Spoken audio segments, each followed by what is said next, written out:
everyone, and welcome to a very special episode of the 1973 podcast. I'm so happy to have one of my all-time favorite players, Brian Propp, joining us this week on the show. And I just want to say, Brian, thank you. Just huge fan. Thanks for coming on. We're gonna tell stories. We're gonna talk about the career, and it's all about you today. So, Guffaw away, as they say. Yeah. Well, that's good. Well, I'm thankful that I'm still alive because, like almost 10 years ago, like I had a massive stroke in Annapolis, and then I'm just happy to be alive because I couldn't talk or walk at the start. It took me about a year and a half to get better, but thankfully I've come a long way because I couldn't talk at all right at the start, and so I've come a long way with that. Done a couple things just to help me, and the only thing that are messed up is my right fingers and the right side, so I can't play golf that well anymore. But yeah, I still play golf and hockey, and so it's all been a really good thing. Well, I can't say again how happy we are to have you, and we're going to talk old school. We're going to talk about Flyers. We're going to talk Bruins. We're going to talk Stanley Cup runs. But first, we always start with asking, how did your road as a young person start with the greatest game on the planet? How did the hockey journey start, Brian? Well, I grew up in Saskatchewan in Canada, in a little town of 300 people. My dad was a Lutheran minister. He preached in English and German every Sunday, and I have two brothers and sisters. They're all 13 months apart, so that's why we able to make our own team with less players. Because in Saskatchewan, it's better than Texas, and there's less than 1 million people in there. And so it's all farming, and there's no hills. It's just windy and wheat and cattle and pigs and you name it. And then the same as Manitoba is kind of the same. And then after that, it goes into Alberta where the Rockers start. So, first team growing up, should we start with the Brandon Wheat Kings, or do you want to go back a little further? Well, why don't we start? Because when I was 15, I played for the Melville Millionaires, so I can tell people I was a millionaire once. Because we didn't make that much money after when I played. I was definitely not a millionaire. And but that year I broke all the records for scoring. I had good lean mates and good coach. Jerry James was the coach. He played in NHL and and a Canadian football. So he played the two speeds sports, and so that's really rare. But he's a good coach, and I really liked the way he was. And then of course, then I went to the Brandon Wheat Kings where we didn't lose that much, and I played with the Brad McCrimmon, Ray Ellison, and a couple of guys like that for 3 years, and then we all moved on to the NHL after that. So 1979 draft, right? You get drafted by the Flyers. What was your first thought when you got drafted by the Flyers? Well, I was working on the farm, so I just I got a call to see I got drafted by the Philadelphia Flyers. So it's so different at that time. Like I didn't know when I would get there, but and that year it was the World Hockey Association was ending that year, and so that year it changed to an 18-year-old draft. So that's why Ray Bork and Laurie Boschman were drafted in before us.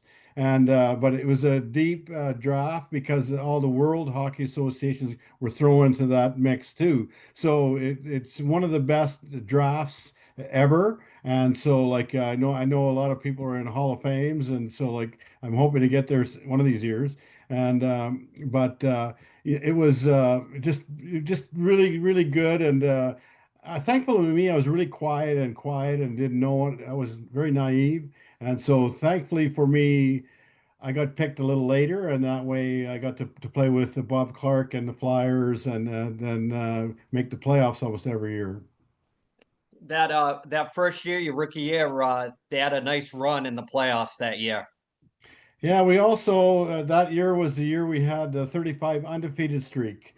So I remember my first game I played with Bob Clarke and Reggie Leach, and the first 20 games, and then I scored a goal and had an assist my first game against Bill Smith and the Islanders, and then we lost 9-2, and I was like, "Whoa, is this what the NHL is going to be like?" Because I didn't lose that much in at Brandon. We only lost 5 games my last year, and so and then we went 35 without a loss, which is a record that probably won't be broken anymore. That first year in the NHL, did you have a welcome to the league moment? We usually ask that question. A lot of people have some decent stories. Did you have a run in with somebody or a moment No, that no, I got Rick to I was a rookie, and so I got shaved, and right before because we always did a trip in Canada, and so I got shaved my head and other things, and so for my family to see me, and so like it was just kind of a little embarrassing, but I didn't matter. It didn't matter. Like hair can grow back. the young blood moment that they talk about in the movie? It was a different time to be a rookie in sports back then. Yeah, yeah, yeah. Well, yeah, but and then so like they cut my ties every once in a while, and then they played a bunch of jokes, and then you had to carry your own equipment, and but I didn't mind because like I was really quiet and naive, and I didn't know what was going on, so I just kind of just stayed quiet and just did the scoring for me. Yeah, the that run that year in the playoffs. Any memories of that first run for the Stanley Cup? Yeah, yeah, because that was the year we it was number one against number 16, and then they changed the conferences after that. So like that's why we played against the Islanders. We were number one against number 16, so that's why we played against the Islanders in the finals that year. And I just remember like they scored a lot of power play goals, the Islanders, and I know in game 4, I think Jim Watson took a penalty, and they never called a penalty before, but they scored on a power play and overtime. And then then we won a game after that, and then we game went into game 6, and there was a high stick. The first goal that they didn't care, and then the offside was by 2 feet, and everybody knew it. And so that was so there's two things that could have made a big difference on my career. Even if we won, because then we still had a chance to go back to Philadelphia. And at that time, game sevens you usually win. But it was a good start for me, and I just enjoyed it, and did whatever I could. Well, the offside is what always sticks in my mind as a young kid. Was that I believe it was Bobby Nystrom was offsides, and Oh uh, no, no, no! That was the overtime goal, or the overtime goal. But that one, they thought it was going to offside, but no, the other one was Sutter, but it was 2 feet off, and it's so clear that the refs like Leon got in trouble for that. so you mentioned Bobby Clarke. So before we get any further along the Flyers lineage, I got to ask you thoughts on sharing a locker room with Bobby Clarke or favorite Bobby Clarke moment. Yeah, well, he was such a great leader, and so like I just worked hard because I played in the Western Hockey League. He played in Flin Flon, and we had good teams, and so like I wasn't in awe of him because I knew that I could be a good player. And so like I just worked hard, and he taught me, he talked a lot on the ice when I was playing with him, where to go and where to go and how to show it up. And but he was really good on the face offs, and he stole the puck all the time from the defenseman, and that's why like Reggie and Bill Barber scored a lot of goals because he got them the puck, and then they could finish. Another Hall of Famer recently from that time was Mark Howe. Thoughts on playing with Mark? Oh, he's one of the best ever. Like his dad was awesome, and because I remember Gordy was 51 when he finished, and I played against him in Hartford, and so I was scared because I didn't want to get his stick in there. But and then Mark got traded to the Flyers a couple of years later, and so we got a lot of good stories from there. But I still remember in 1980. We had the 35 undefeated streak. There were 7 guys of us that got in the All-Star game, And that year was in Detroit, their new rink. And so I'll never forget the ovation that they gave from Detroit when Gordy played in that final game. Now you got to tell us about the origin for people that don't know of the Guffaw celebration. Yeah, okay, so guffaw. It means a hearty laughter, a hearty laughter in the English dictionary, and it's on. And a lot of people kind of know what it is, but I got it from Howie Mandel. Howie is a Canadian, and Yep. he did his shows in Atlantic City, and so I was in '80. I was at the shore most of the time, so I got to see him every once in a while, and then so I decided to, I really after a couple of years, I just wanted to do something that was more exciting, and so I decided to do a guffaw, go to center ice and do that. And then Mike Keenan, he said, "Don't ever do that again." But I didn't listen to him, and it took off from there. And that year in the playoffs, Howie called me in the playoffs, and I thought the guys were joking, but he was real, and so he heard about the guffaw, but he didn't mind that I branded the Guffaw, and now I have my Guffaw cigar brand too. So like but I've been talking with him. Like last year, I was at a shore with him at Atlantic City, and so I got a chance to talk with him. But in the '90s, we had a bunch of guys go to his shows, and I gave him a jersey, and so just I stay in contact with him. Cool. Tom, before I hijack this show with Flyers questions, do you have a question for Brian? Yeah, what do you think the biggest adjustment for you was going from junior hockey right to the pros? Well, it was much faster. The guys were bigger and stronger, and so like you just had to be a bit careful of that. But I was such a talented player that I didn't mind the rough stuff. And but of course, having the Flyers with all their tough guys, that made it a little easier for me to not get beat up on people. But it was yeah. So like it was more about learning how to work out a little better because my first year like I didn't work out at all. I just skated and used my talent. But then Pat Croce, he became the fitness guy for the Flyers, and he made a big difference for all of us of working up a better and eating right and having hydration. And so he probably made my career ask the next 5 years longer. Ed, question for Brian. Brian, what was your favorite building to play in when you first started in the league? And then what was your favorite building to play in towards the end of your career? Yeah, so like I always liked Montreal, the old rink, because they had all the banners there, and the ice was really good, and they didn't skate too much on the ice. And but it was for me it was special just because of Canadian and the history that they had. It was really special for me, and I always liked playing against Montreal because they were so good at that time too, and it was just tough to win in their place. And then of course my second favorite place was Madison Square Garden, and then well the one that the rink that I hated was Buffalo, the old Odd, because it was smaller and there's nothing going on, and so so it just but I liked Montreal and the Rangers. Yeah, you're not the first one, Brian, to say that they hated the old odd. Mm-mm. Yeah, Eh, So I want to ask you. So we're around the 1984-85 team. I got to ask you about a couple of people. You brought him up, so I'm gonna thoughts on Mike Keenan when he first got there and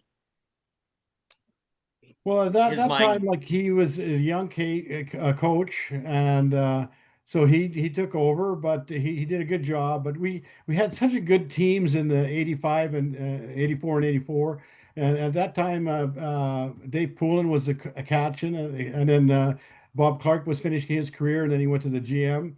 But we had Tim Kerr, myself, and then we had Mark Howe, Brad McCrimmon. They were two good defensemen, and then. We had quality guys, and in '85, like there's four rookies: Tockett, Mellenby, Smith, and Zezel. they came with a team, and so we taught them the right way, how to work out and how to act. And so a lot of those guys are still have been doing a lot of coaching and helping with team. And of course, Peter died a few years ago with his blood disorder, and then Brad McCrimmon on the plane crash.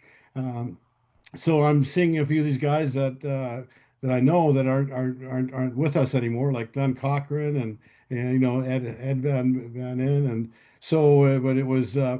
We had such good leadership, like especially Mark Howe and Dave Poulin and myself.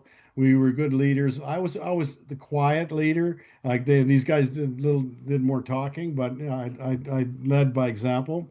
And then but it was Keenan didn't really have to do much because we were almost ahead every year. And then of course Pelle, he was one of the best goalies coming up, and so who knows, like if he didn't pass away, we could have maybe had a couple of Stanley Cups. I got to ask you about that because as a kid, I was probably 11 years old when the whole Pelle Lindbergh thing happened, and it was just. I remember getting the Hockey Digest in the mail, and there was a big article in there, and it was, as a Flyers fan, I thought that was like the piece of the puzzle that was missing. And thoughts on just Pelle as a person, or stuff that people wouldn't really know about him. Yeah, he was really quiet, but he was competitive. And I had a special thing with him because I try to score in practice all the time. So I'd shoot until he'd get the rebounds and until they had me to go away. And then he liked that. He was competitive, but I scored him a few times. But he was quiet, good leader. He didn't, and the thing was that he didn't drink much. It's a shame that they had with 5 days off, and so a lot of those guys went out like it was an afternoon game, and they stayed up and late until the night.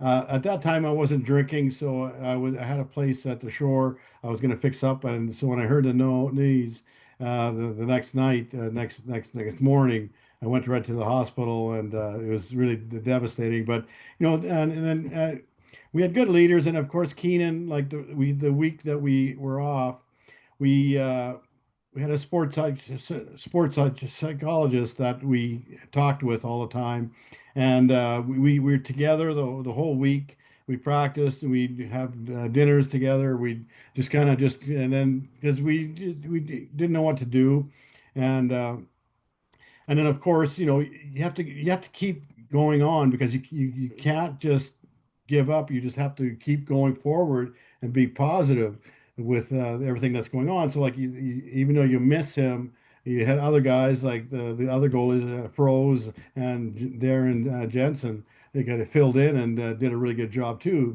And Bob Fraze played really well too after that. But it was just really really sad, and just it hurt a lot of other people like the younger guys that because they haven't been dealt with death before. I got to ask you about somebody else that gets forgotten a lot, but you had mentioned him, but we haven't talked too much about him with a lot of people on the podcast. Another one of my favorites from that era, Tim Kerr. Dominant, dominant, dominant. He was a dominant power forward before it was actually a thing. Yeah, well, the one thing was that he shot the puck so well, one timed it, and he got it away fast, and he moved around like he was 6'4". You couldn't meet him, but he was such a great player, and he got injured, shoulders and knees, and so otherwise he probably could have been played a few more years. It's like most of us in the 80s, we got hurt a little bit more. Now these guys can play for 20, 25 years and not get hurt. And so that's why their stats, they get over 1,000 points and games now. So it's so different, but it's not necessarily better. But I liked it when we had the 80s. We partied with people. We go to the pubs and drink beer with them. And we didn't have phones and videos and things like that. We just hang out with the people and talked with them and had a good time, and that's the way it was. And now they make a lot of money, and they have to be careful about everything they say and getting videoed all the time. So it's a little different. But I know that here in Boston, like Lyndon Byers, like he just passed away. He was my Reenma. Like I lived with him that year in the playoffs, and so I've known him for a while. And his cousin is actually the guy that's helped me with the Guffaw cigars in the Dominican Republic. And so just really so sad to hear again. He was a great guy, and but just your life goes on, and like I should have been dead, but 10 years ago. But thankfully my family was there, and I pulled away, and so like that's my new book is coming up last November. So the book's been going along pretty good. The Angel on My Wing, and so just keep selling it, and it tells a good story. We're going to talk about that, and we're going to promote it too when we post the episode. So everybody wants to pick up the book, they can go on Amazon and get it, Brian. Yeah, in Canada it's Indigo, I think it is. The Canadians it's Indigo, or Amazon, or the publishers in Chicago, and so like but Amazon's pretty easy. They get it pretty fast, and then have it. But what I usually do is like I have a lot of books with me, and then that way if they want a signed copy, then I have it for them. So what the guys have been doing is collecting the books of the guys that we've had on, and they've been asking for signed copies for the show so that they can display on the show and the office, and so we'll talk about that and get a couple copies for these guys. Yeah, that's awesome. Yeah. Tom, question for Brian. Yeah, who do you think was the toughest opponent for you to play against? Well, the one guy that I hated to play against was Bob Gainey from Montreal. He's 6'3", strong, fast, and I had trouble scoring because he's such a good defensive player. And in Montreal, like they had 6 all-time defensemen and good goalies, and so it was tough to score against them. But you figure out a way, and you just hopefully, I've scored a lot of goals against different teams, and I always like to be a consistent scorer. And so, like, I didn't really like. I know that Tim Kerr had good lick with Mike Lewitt from St. Louis. Like he could score him all the time. I don't know what it was, but I was pretty consistent. Like I think I scored most of the goalies. So like that's all been good. And even the Russian guy Trachek is world championship. I got to score against him. Ed, question for Brian. Sure. I following up on the goalie question. So, Brian, who is the toughest goalie and probably the most consistent goalie that you played against during your career? Well, in Edmonton, like we only played Montreal, Edmonton like twice a year, so it was tough to check. But playing against Grant Freyer, like he was unordered because like they scored a lot of goals, but he did a really good job of defending too. So I always liked the challenge that I had with him, and of course Roder was tough to play against, and Hasek and Raw. But I enjoyed the opportunity to score against the better goalies because I always look forward to that. And of course Ron Hextall, when he came in '87, kind of changed the game because the way he shot the puck around. And then so that it's tough to forecheck because we'd get them to dump in, and then he'd dump it right back, and so it changed the way goalies play. Now you have goalies that score like a lot now, like because they can shoot the puck better. But yeah, at that time it was kind of different. So Brian, that's great segue because I want to talk about my favorite all-time Flyers team, the 1987 team. That team to me was robbed of a Stanley Cup. I'll go on record. I'll say that they were robbed. That team was fantastic. From a fan perspective, was right in my wheelhouse. Ron Hextall, out of his mind in that playoffs. Thoughts on that 87 team? Well, it was really tough because Edmonton was so good, and then but I remember I probably played my best hockey in the finals against Edmonton in '87, because we were down by 3-1, and then I remember game uh, 5 where I had 4 assists in Edmonton, and we beat them 4-3, and Hexie still stood on his head, and then of course game 6, where I tied it up with 6 minutes left at 2-2, and then JJ scored to give us a chance to win the Stanley Cup against Edmonton.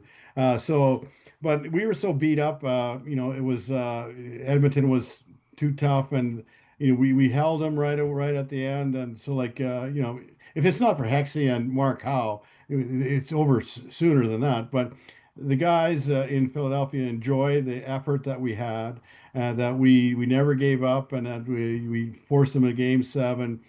Because it was tough in the '80s, because you didn't make that much money, and you played with other teams or players with like 6 or 8 years. And look at that Edmonton group, like they were in their prime. They had 5 or 6 Hall of Famers, and when a goalie and so like that. So and of course Gretzky, and so like it's just. But everyone appreciates the effort that we had, even though we didn't win. I think everyone was proud of us, because we if we lost like in 5 games, that would have been different. But coming from behind and giving them a chance to win game 7, and we were ahead 1-0 too. And I'll never forget, Doug Crossman missed the net by a foot.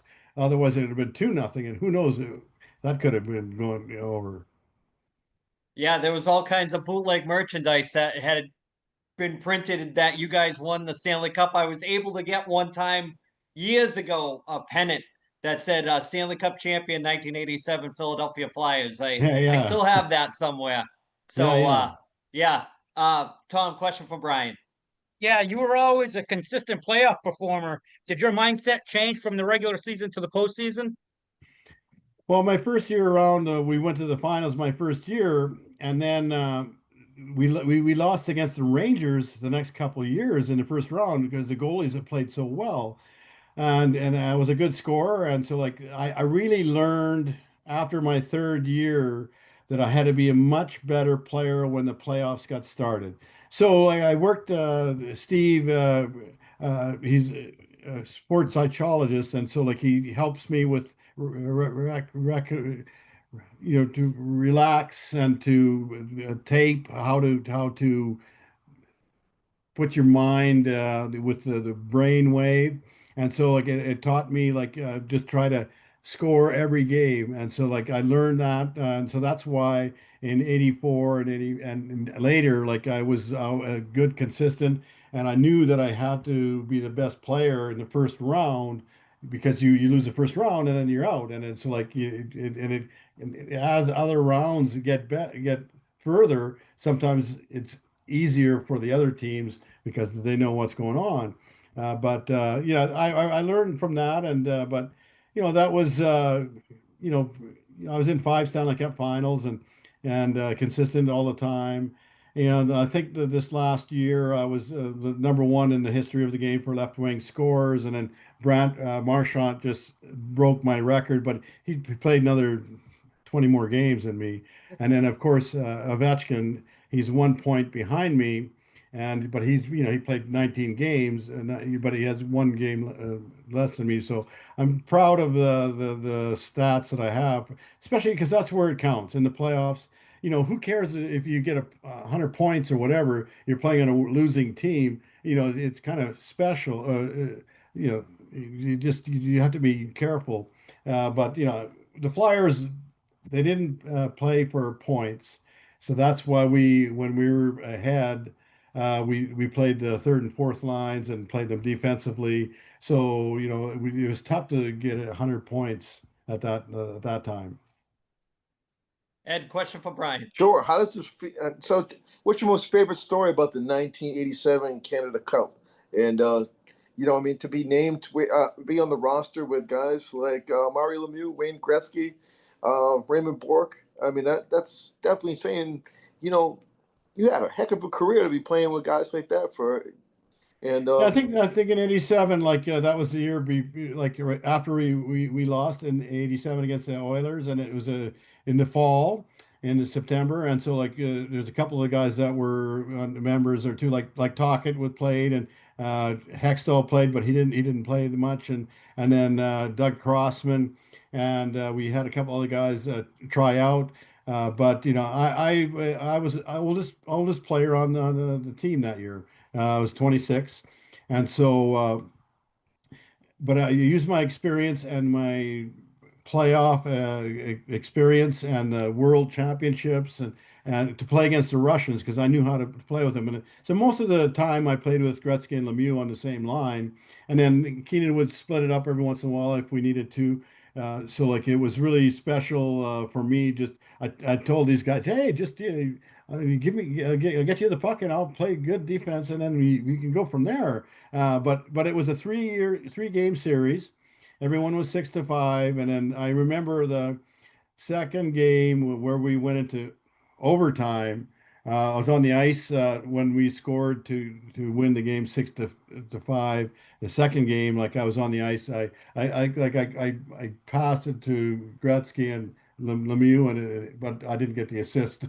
I was doing that, but he for me, I didn't care because it gave us a chance, and then of course winning the games three was special because we were down 3-0 in 10 minutes, and then we came back and like I scored and Talk had scored, and then we came from behind, and then of course Lemieux with his minute goal, that was pretty special. So I was on the winning side of that.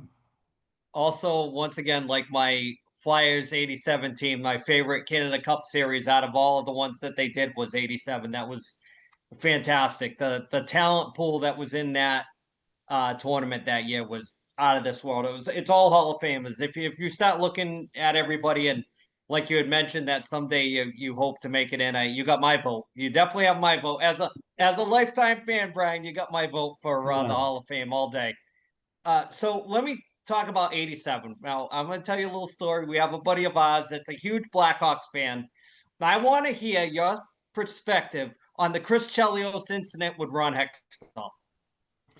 Well, that year is in 80, 87, 89. Like I was leading the scoring in the playoffs, and it was in Montreal, and so I know he was a dirty player, and so he hit me from behind and like knocked me out, and he did it on purpose.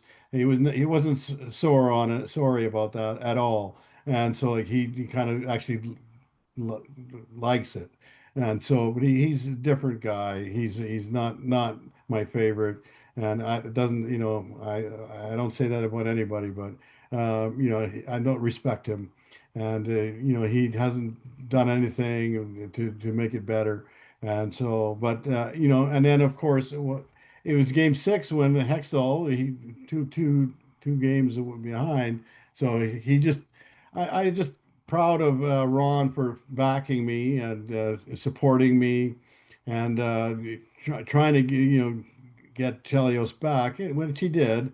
But then he cost him 12 games. I don't know why they gave him a 12 game suspension for doing that.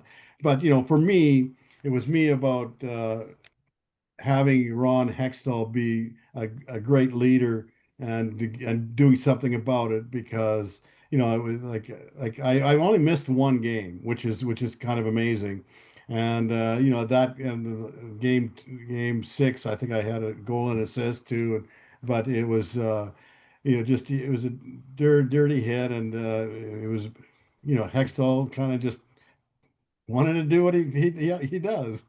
Let's talk about the trade. Let's talk about how it went down. How did you go from our beloved Philadelphia Flyers to everybody else's Boston Bruins? Well, that year, Dave Poulin got traded in January of that year, and then Ken Linsman went back to Philadelphia. But I hurt my hand had a hole in my artery, so I missed 27 games, and so I couldn't shoot. And so at the end, I got better, and I was able to to play a couple games. And then of course, I knew that I was a free agent, and so they were going to trade me. Like they changed their lineup because they let all the leaders go like Dave Poulin and Tim Kerr and other ones, and so it was they wanted the younger guys to take over, but it didn't work because it didn't make the playoffs for 5 years, and then Ed took the team back. But I was happy to go to Boston because that year they were number one against in the league, and so I was able to play with Nalin Neely and the center iceman.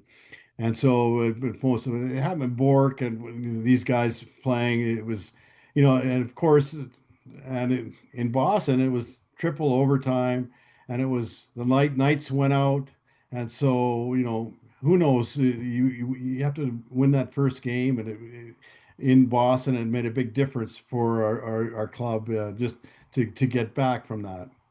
Yeah, and once again, the Edmonton Oilers. Once again, you can't shake those Edmonton Oilers, Brian. Well, the goalie played unbelievable too. Yeah, Ranford Bill played Ranford. so good. It was just like you have good goalies and they can make a big difference. And just by having a good goalie and just makes a big difference. But Edmonton they had experienced guys, and then they had good checkers, and they had we just couldn't get from behind. Tom, question for Brian. Yeah, looking back, what do you think your most underrated skill or your quality as a player was? Uh, Well, probably. Well, I was such a good shooter, but yeah, I played at both ends of the rink. Like I power played, penalty kill. I was good penalty killer, and so like I got a lot of ice time, and just to play consistent. Like I always really like Mark Recchi because he kind of played the same way, forward and defense.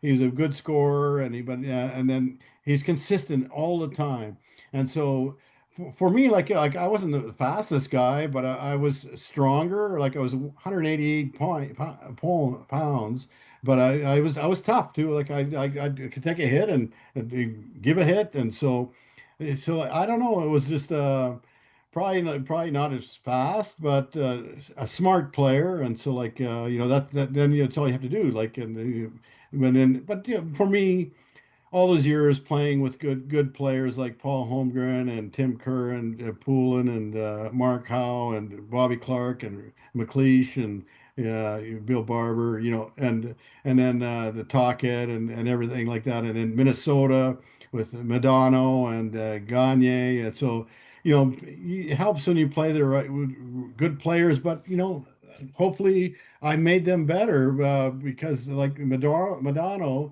we went to the finals in '91. Like he was a couple of years into the league, but I just kind of taught him how to just get the puck up and use his speed, and that made a big difference. So my experience teaching the younger guys made a difference. It's the same thing with Marchant right now. Like they got a couple of good players in his line, like third line, and these guys they learned a lot from him. Ed, question for Brian. Sure. What was your most favorite thing that happened, or favorite story that you had that happened to you when you were in Boston? Just a kind of a funny story, anything like that happened to you when you first got there, or something memorable that happened to you when you first got to Boston? Yeah. So like at Boston, they had a bunch of character players, and so we'd have team meals together, and they always did some shoe checks. So like they put mustard on the colander about, and so I got nailed right at the start. Even though I was older, I should have known better, but they got me on the check, which was, but you get in the new team and you do that, and so they like that. But yeah, I think Dave Poulin had something to do with that too because he was there in January. So. So after the Boston run, Let's talk about how you ended up in Minnesota. Well, of course, Harry never offered me anything in Boston. So, and that year, Bob Clarke got traded that year, and then he brought me to Minnesota.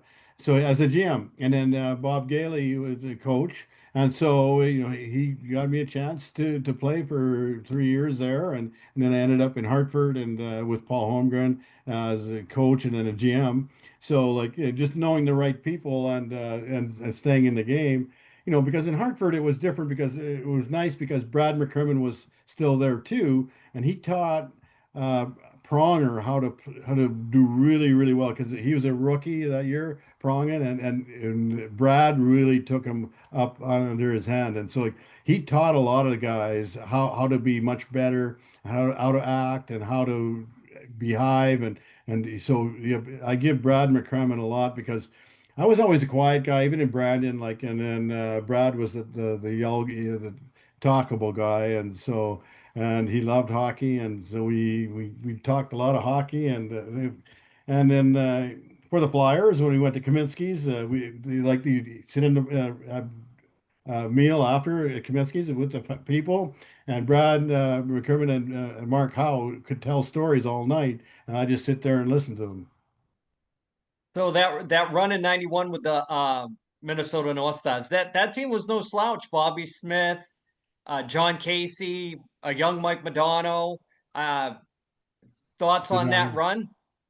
Yeah, yeah. So that was so that year was because we were kind of lowest in the league, and then but and I think with Bob Smith and myself as being veteran players made a big difference, and of course we were playing against Chicago, which was number one in the league that year, and so they were kind of cocky, and so thankfully I finally scored my first overtime playoff goal, and that first win made a big difference. And then and then we went against St. Louis, which is number two in the league, and then we beat Edmonton, which was Stanley Cup winners. And then of course Mario kind of took over the last couple of games, but he was too talented, and look at that team that they had in Pittsburgh too. But it was just I guess wrong timing for me. Like if I could have played with Gretzky or Lemieux and those, I could have won a couple Stanley Cups. Right, just like the Canada Cup in '87. You showed your worth, Brian. They didn't buy into Yeah, yeah. it. So let's talk about life after hockey. A lot of charity work, a lot of public speaking. You got a book. How'd you get involved with the transition after hockey was done? Yeah, so like when I finished in Hartford, I played a year in France. A year in France, and then I built the Medford ice rink in New Jersey, and so they did that for 3 years, and then the Flyers asked me if I wanted to be the radio color analyst halfway through the year because at that time they were just starting with three-man uh, people, and so Steve Coates kind of took over, and then I asked, and I only had a week to say yes or no. I thought, well, I don't know how to be the Keller analyst, but I was really bad the first year, but I learned. Like everything, you learn a little better. And then I was the Flyers radio announcer for 9 years, and then from there, I went to the judge group in Conshohocken for 5 years. I ran the staffing and all the technology and other things like that with the connections that I have. And then the last 10 years, I've been with Wolf Commercial Real Estate in New Jersey. So I've always do a lot of different things, and then I have my own charity hockey event for Headstrong Cancer in Philadelphia. And then I have that every at Iceworks in Aston every March or April. I use six former alumni, split up to two teams, make some money for the charity. And I have my own golf tournament for the Stroke Center of University of Pennsylvania every day after Mother's Day. It'll be my fourth year doing that next after Mother's Day.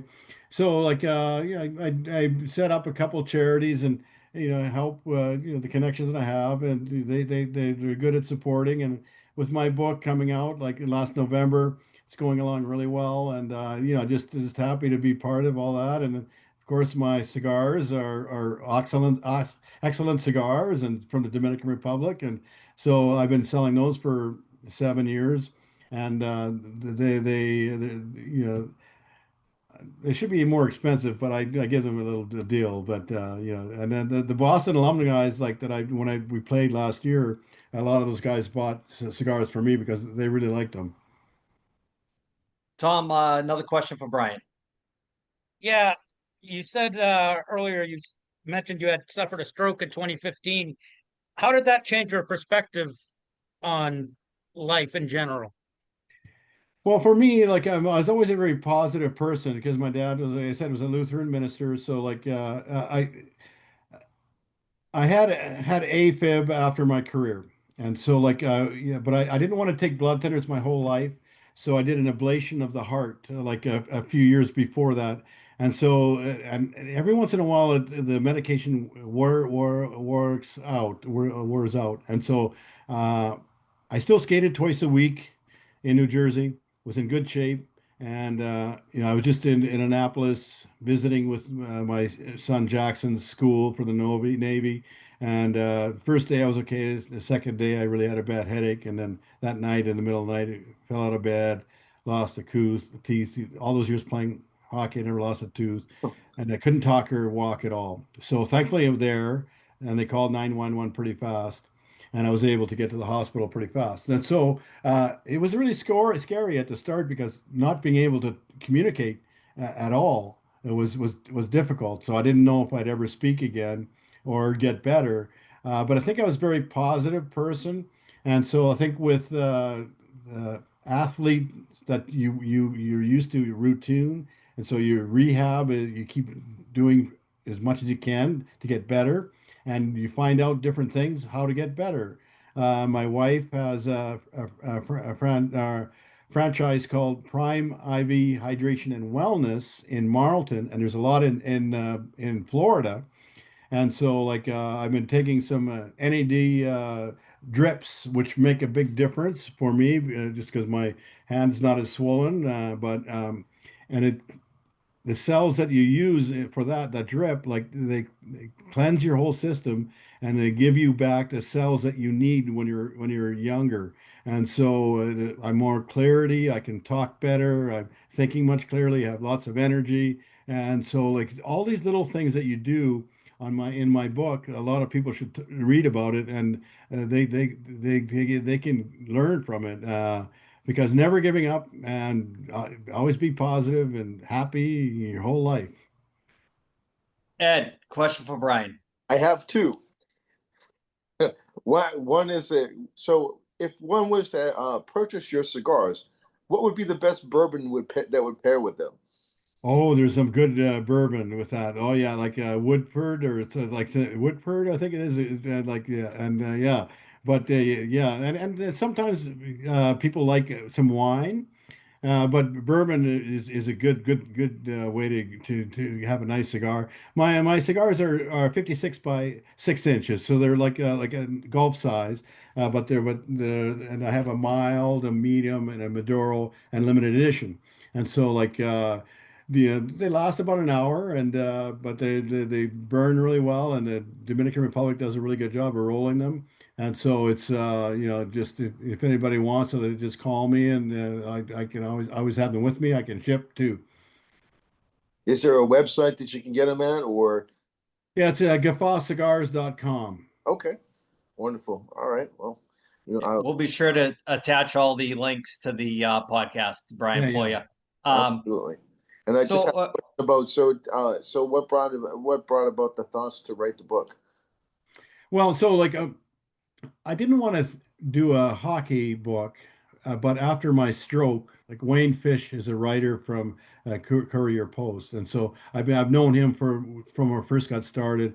So I talk with them all, and so like we did recordings for a year, and then another 10 months to edit everything. So it just came up November. But I think I just wanted to do a good story, especially for the stroke and how it can help people with strokes. And of course, like Chris Terrian, like he wrote a book like 4 years ago, and Wayne Fish helped too. So I was just with Chris Terrian today and Todd Fedoric. We had the Flyers alumni at the shore, like in an Ocean City, and then there's going to be a Wildward tomorrow, and then Seattle the next day for some Flyers alumni. So like we have a great alumni, and so I'm on the board of their alumni, and we do a lot of things for charities and help other guys, and so it's just yeah, the book made a difference just because like I didn't want to write a hockey book per se, but it talks a little bit about my faith and a little bit about hockey and how my stroke and how I recover from my stroke. And so it's a good read too. So, Brian, I got to ask you, out of all the players that you played with, I want you to pick your ultimate line mates. Out of everybody you've played with, who's your picks? Well, I liked Tim Kerr, of course, and Mark Howe and Brad McCrimmon, and Pelle. So like uh, yeah, Paul Hogan was a good guy because he protected me too. But I have so many good players. But Tim Kerr and I with Dave Poulin, we had a good line, and so we fit in really well, and we checked really well, and we did everything consistent, and so but having Brad McCrimmon and Mark Howe, Mark Howe was plus 85 one year, and Brad McCrimmon was like 83. So my plus minus is I think my career it should be like I think it was like plus 400 for my career, or 390 388 398, and I think it's like 13 all time for forwards in the NHL history. So that tells a story right there. Just being a plus player and not sticking like power play and just consistent player. You got no arguments for me, Brian. I know you should definitely make a run at the Hall of Fame. You got my vote, like I said. Tom, question for Brian before we wrap it up. Sure. What head coach do you think had the biggest impact on your career? Well, I really liked Pat Quinn at the start. He was only there for a year and a half, but he taught me uh, to I like the way he handled himself, like his plot plays. He talked with people. He explained everything. So like, but and then I really like Pat, and then of course Keenan. Because like he got the best of the players. I always liked because he played to win every game. So if you were down by a couple goals, he'd play two lines. And if you're ahead, he just played the chuckers. And so but I really liked the way he handled himself, and because he hated to lose, and so that's the way. Like now, it seems like they rotate all the lines all the time. It's like you like in the old days you play three lines and throw in the fourth line, and they have the tough guys, and then they get a fighting manager, and so like they'll be away for like 5 or 6 or 10 minutes. So yeah, but it's a game. It changed a lot. Like now the players are much faster, and the goalies are much bigger, and the defense they can move, and so it's tough. You got to be a fast player, but it's still smart. Like Ovechkin, like he still can shoot the puck is unbelievable. He had 40 goals, and it's like that's so consistent, and that's crazy. Ed, final question for Brian from you. Sure, Brian. Who was the toughest defenseman that you played against, and why? And what made it so tough? Well, I say Ray Bork because he was so good offensively and defensively. So I hated to play against him because we played against each other, and he could shoot the puck so well, and he skate really well, and he could skate forever. So I was glad when he won the Stanley Cup after 22 years. So that was good. And so like all the other Boston alumni that I know, like I'm on their board of alumni. I get all the information, things that they have. And so like that, like I said, I've got this pro golf tournament coming up like in a couple of weeks in New Jersey, and I think there might be a bot of a couple of Boston alumni that they can kind of go together or rent a plane and then just like 3 or 4 days, and so I get a chance to hang out with most of those guys. And that's open to the public, Brian. It should be, yeah, yeah. Cool. I have two last questions. So first question is, looking back at your entire career, what's your proudest hockey moment? I think for me, it's just be a consistent player and being a leader and just being an honest player and a good sports person. Growing up from Canada, a little town of 300 people, you learn right to wrong and give back and just do all the best thing that you can and don't complain. I see two people that complain all the time and they're selfish and I'm not like that. I like to have fun. I like to go fishing and golfing and playing hockey and enjoy life and I'm thankful that I am, and it's just happy to be alive. So I usually end the podcast when we've had people on with this question: what's the one word that sums up your hockey playing career? I would say consistent. Very good. Very good. So let's get to the fun stuff before we go, and we're going to let everybody know how they can get a hold of your book, where they can buy a Guffaw t-shirt, and the cigars. So let's start with, where can they reach out if they want a autographed copy of your book? So it's my book is Angel on My Wing. If you want to go to Amazon. But I'm in New Jersey most of the summer, and so like at CL City, so like I have some with me. So if they want, like they could just if they want to mail me the copy, or I'm always out doing a lot of golf and charities, and so I have them with me all the time. So and I only charge $30 if they want, and so that's good. And then my cigars are Guffaw Cigars.com from the Dominican Republic, the distributors in Chicago. And another thing that I've been working with a team Canada company, which is called millions.ca. So it has a lot of gear for t-shirts like my golf tournament, the Guffaw t-shirts, hoodies, hats, pucks. And so like if they want to go to millions.co, they can order from there too. Very good. And also like I have my own brianpropp.com website too that my brother helps with.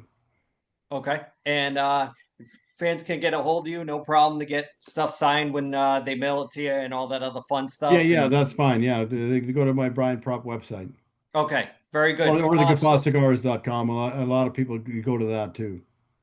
Fantastic. So I always say, official friend of the show now, Brian. Oh, thank you. Yeah. So we'll just say thanks for coming on. And as a lifetime fan, Flyers fan, and Brian Propp fan, I'm happy to have you on and happy to chirp with the boys and tell stories and keep the alumni relevant with the old school hockey fans. Yeah, it's been so good. Thank you. Thanks, Brian. Thanks, Brian. Thank you, Brian. Thanks for your time, Thanks, sir. guys.